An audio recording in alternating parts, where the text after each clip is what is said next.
So that's great. So I am Mike Rufo. I'm the director of the TIMSI project, which you'll hear a little bit more about shortly, if you haven't already. And so I have a few slides just to give us an opening and a welcome, and then we'll jump into the real meat of the agenda. So I think you're sharing your screen. There we go. So why are we here? So pulse oximetry. I think everybody knows that pulse oximeters are easy to use, non-invasive tools that are critical for identifying hypoxic patients. In primary health care, they can identify hypoxic children. So our focus here at PATH and with the Tools for Integrated Management for Childhood Illness, or TIMSI project, we're focused mainly on children under 5. But pulse oximeters, of course, are appropriate and essential for all ages and multiple different disease indications. And in the use case that we're focused on, it's they're critical or useful in identifying hypoxic children who often don't have other signs of severe disease, and they have the potential to increase healthcare worker confidence and caregiver confidence in the need for referral. Next slide. The problem is they have been shown to have a bias when used on patients with darker skin pigmentation. This has been evidence that started becoming evident in the 80s, and so it's been a long time. But more recent articles, one in 2020, one in 2022, demonstrated that patients who identified as Black were 3 times more likely than those who identified as white to have low oxygen levels that were missed by pulse oximeters or were misrepresented by pulse oximeters. And then in 2022, there was a study that showed that those patients with darker skin got worse care, and it was associated with increased death. So that's the main reason we're here today, is to talk about what that means in low and middle income countries. But again, it's a problem that spans across it's global. It's not just in low and middle income countries, but we're trying to really translate what that means for low and middle income countries. So next slide. So the agenda today, we have a full agenda. You are currently in the welcome and introduction, and we're going to go through the landscape of where we are and where we want to go. Then we'll have a panel discussion, we'll have a coffee break. We'll talk about the performance and testing of pulse oximeters, and then building third-party independent testing capacity in low and middle income countries. Then we'll have lunch, and then we'll talk with one of our TIMSI team from Kenya to provide a perspective on what the in-country perspective is on the guidelines and how updating them can help improve care. Then we'll have another panel discussion, and then we'll have a coffee break and more. And then talk from our colleagues from the ISO, and FDA will join once they're awake. And then we'll go into next steps and talk about where we can go from here. So in a nutshell, we'll talk about where we are, where we need to go, and procurement processes. And then we'll talk about regulatory and the experience of low and middle income countries, and then next steps. So we have a broad group joining today. And I'm really happy to have all these different groups represented in the room and then online. And so we have government representatives, NGOs, academic institutions, regulatory body, and global and regional agencies represented. So we should have a lot of our bases covered in terms of stakeholders to have a pretty good discussion. And so we'll do some introductions. So we'll start with a round of introductions with who's in the room, just quick name and affiliation. And then if folks online could just, in the interest of time, in the chat, add your name and your affiliation, that would be great. And so wanted to start though too by giving a quick overview of the TIMSI project and why we're here, and why we're all PATH. And so Hello. Hello. Hello. That is, so just a quick overview of TIMSI. Tools for Integrated Management of Childhood Illness project is Unitate funded. It's a 5-year project to strengthen primary healthcare by giving primary healthcare workers tools. Those tools are pulse oximeters and clinical decision support algorithms, which are digitized decision algorithms for children under 5. And so pulse oximetry was a key element of our project. And we also have another goal that is looking at multimodal devices, which are devices that expand the features of a standard pulse oximeter to non-invasively measure things like respiratory rate, hemoglobin, and other indications. And so those are based on the same technology as a pulse oximeter, which is the plethysmograph. And those could also be affected by the same challenges that pulse oximeters have. So TIMSI implemented in these 4 countries, Senegal, Kenya, Tanzania, and India, in about 300 facilities across those countries. And we conducted a randomized control trial in India and Tanzania and a pre-post study in Kenya and Senegal. And we enrolled over 200,000 children to understand the health impact, cost, and operational feasibility of implementing these tools. If you're interested in that, maybe let us know in the chat, and we have a lot of documentation, but we won't go too far down that path today. Next slide.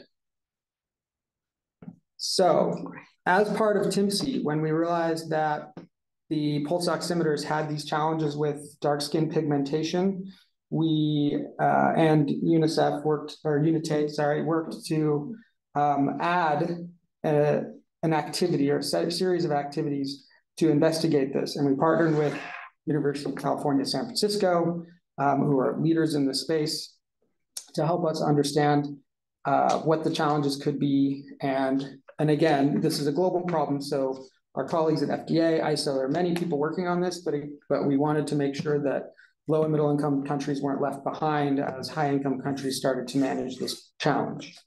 And so the activities that we've added to the TIMSI project were to look at minimum performance requirements and ensure those are included in technical specifications from our colleagues like UNICEF and WHO and ICRC when they're procuring devices. And then also to encourage national regulatory agencies to update their guidance. So to ensure that when they procure or when they are approving devices, that they know and can make sure that those devices are compliant with the latest standards. Also talking with manufacturers to ensure that they're building the most appropriate devices and they know what needs to be done. And then equipping national governments with recommendations to require evidence. So one of the ways is to make sure that manufacturers are providing evidence that their devices are accurate when used on darker skin tones. So a lot of the work, the whole meeting today is about this, and you'll today get updates on where the work stands and how we can move forward.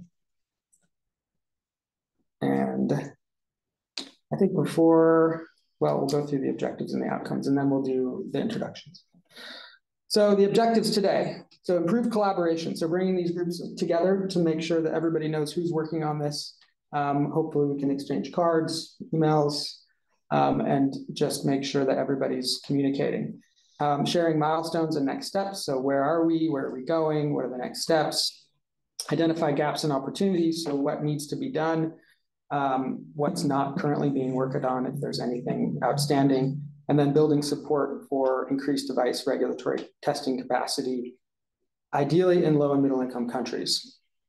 So the outcomes then related to those improved, so everybody should walk away with an improved awareness and identified opportunities for collaboration.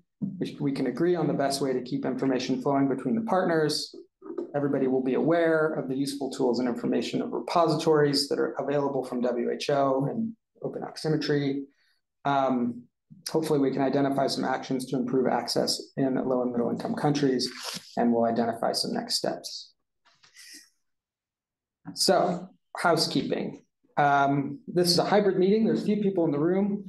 There's more people online. We don't want to ignore the people online, so we'll do our best. Please raise your hand if you have questions. Please mute when you're not speaking. We won't use video unless we're speaking because to save bandwidth. And this is meant to be a discussion, so we encourage questions in the chat, or there'll be a Q&A session for each session. So at the end of each presentation or panel, we'll have a time for questions. So please, if you would like to speak your question the old-fashioned way, raise your hand and we can do it that way. But if you want to enter in the chat as well, that's fine. We are recording this meeting, and we aren't sharing the recording, but we'll share notes and slides after the meeting. I think that's all I have. So maybe we'll just do a round of introductions in the room, and then we can, if anybody in the chat, I think people have already started entering their names, so we'll keep going. But can we turn the camera on now? I think it's on your computer. Oh, it's on mine. Let's see. Oh no, it's you. It's this one.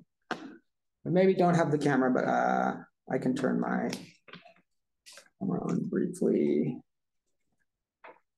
Whoa. Yeah.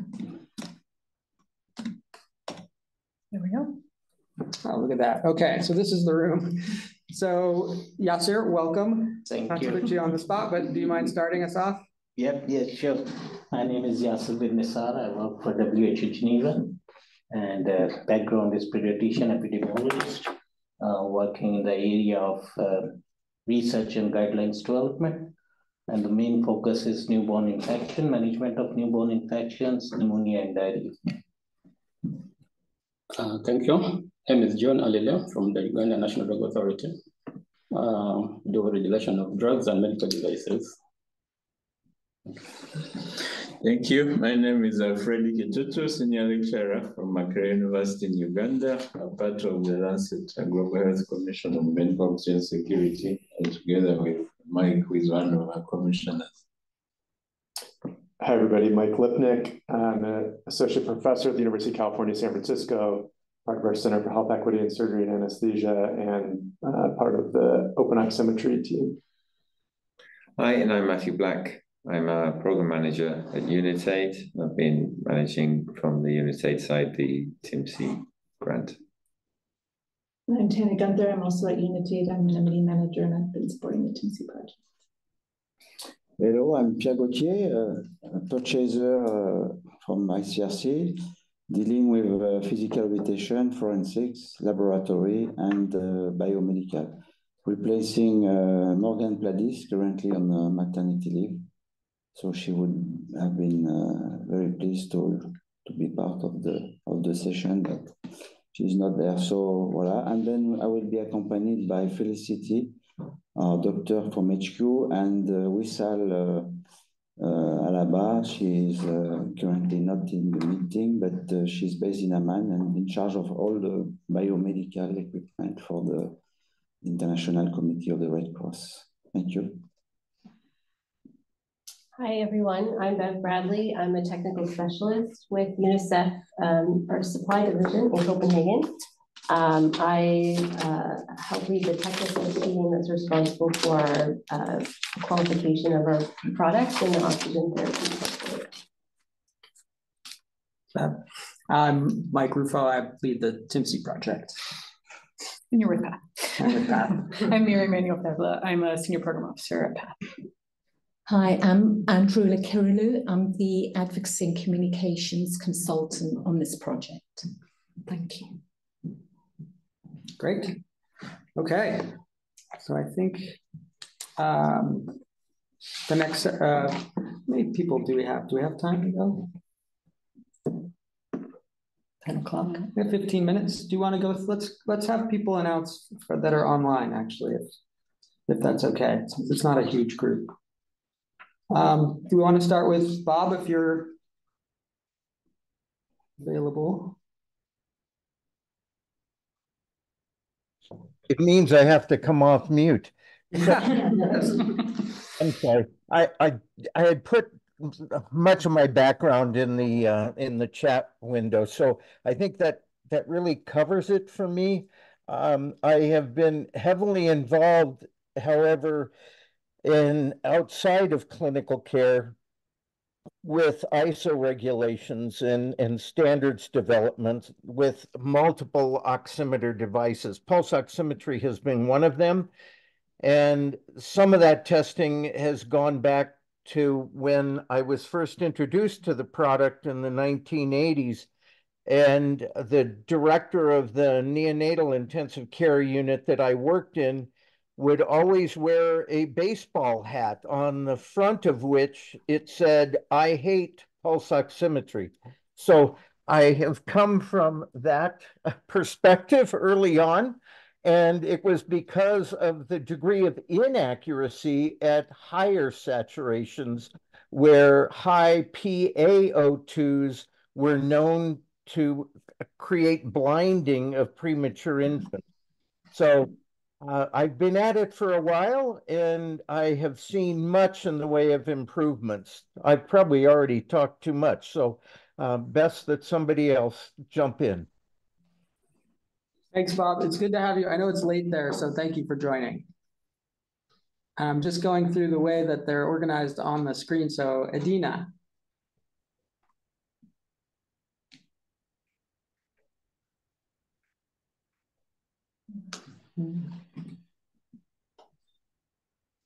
Hello, everyone. Hello.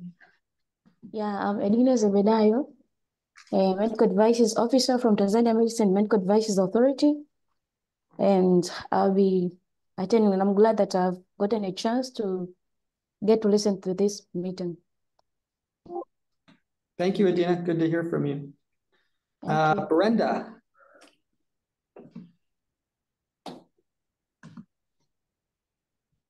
Good morning. My name is Brenda Chitimbo from the National Drug Authority, Uganda, currently heading the devices testing. Thank you, Brenda. And we're glad to have your colleague, John, here. Davis. Good morning, everyone. My name is Dedi Timujungu. I'm working with Path Tanzania as a TIMSI country lead. Happy to join this meeting. It will be a good meeting for all of us, if not especially for me. Happy to be with you. Thanks, Davis. Patrick.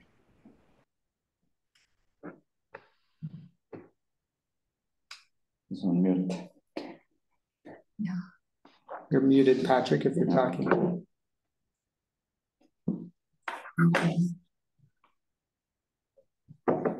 Hello, sorry, good morning. It's good morning. How is everyone in Geneva? Good. A little warm in this room. Right. Happy to be here. Looking forward to great interactions. Thank you. Thank you. Patrick, what's your, where are you from? Yeah, so I'm Zambian, but of course I'm based in Addis Ababa, Ethiopia, at Africa CDC headquarters. Yeah. Fantastic. Yeah. Thank you for joining. Thank you. Elsa. Hello. Hello, good morning, good evening, and good night. I'm Elsa Odira. I work in the Ministry of Health, Kenya, Program Manager, Health Facility Strategies and Innovations. I'm happy to be here. Thank you. Hi, Elsa. Thank you for joining. Let's see, looks like Sarah. Hey guys, my name is Sarah Liagati Mabarham. I'm a biomedical engineer working with UNICEF Supply Division Product Innovation Center. I'm based out of Malawi, but work for HQ in Copenhagen. Lovely to see you guys and looking forward to the conversations. Thank you, Sarah. Look, I like your background. It looks lovely. Jeff.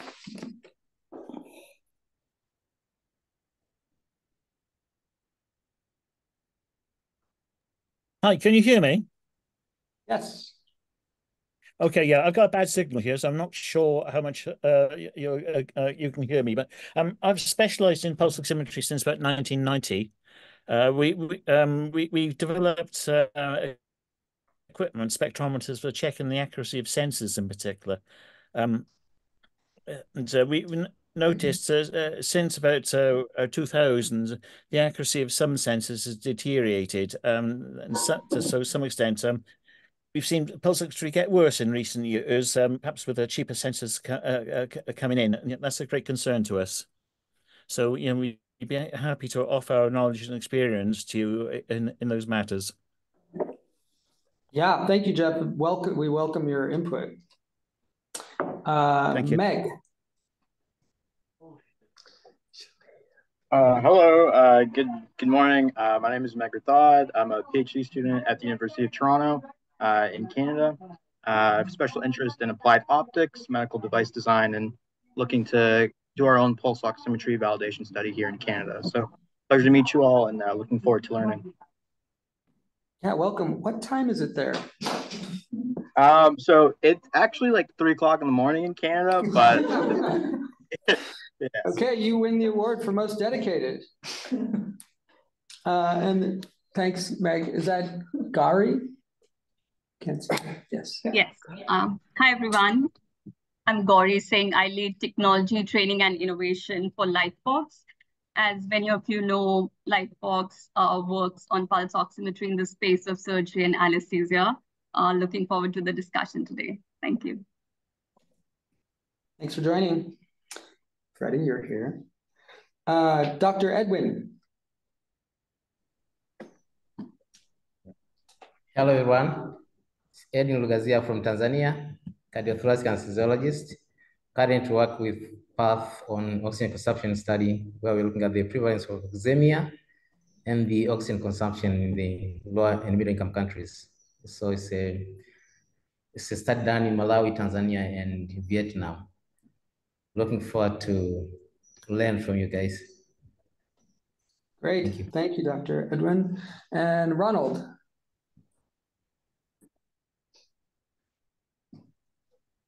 Hi, everyone. My name is Dr. Ronald Bisegera from Uganda. I'm a fellow of the Center for Executive in Surgery and Anesthesia, UCSF, and also anesthesia safety fellow for Lifebox, working on a project to establish the hypoxia lab in Uganda, as well as PI for Uganda for determining the best method for determining the skin color in Uganda. Great, thank you. And last but not least, Andrew, I'm gonna mess this up. Dr. Mazurek, how about that? Sorry. Yeah, hi, this is Andrzej. I know it's not so easy to spell my name. I'm not a doctor, unfortunately. I would love, but I am not. I'm from non-medical. I'm the head of business for our operations in Europe, Middle East, Africa, and India, and happy to join on the team. Great, thanks. So Andre, is that how we say it? Yes. Oh, oh, you are a perfect student. Thank you. Yeah. Good. Thanks for joining. Okay, I think that's everybody, and we have a good mix of private sector, regulatory agencies, clinical. Great. Okay.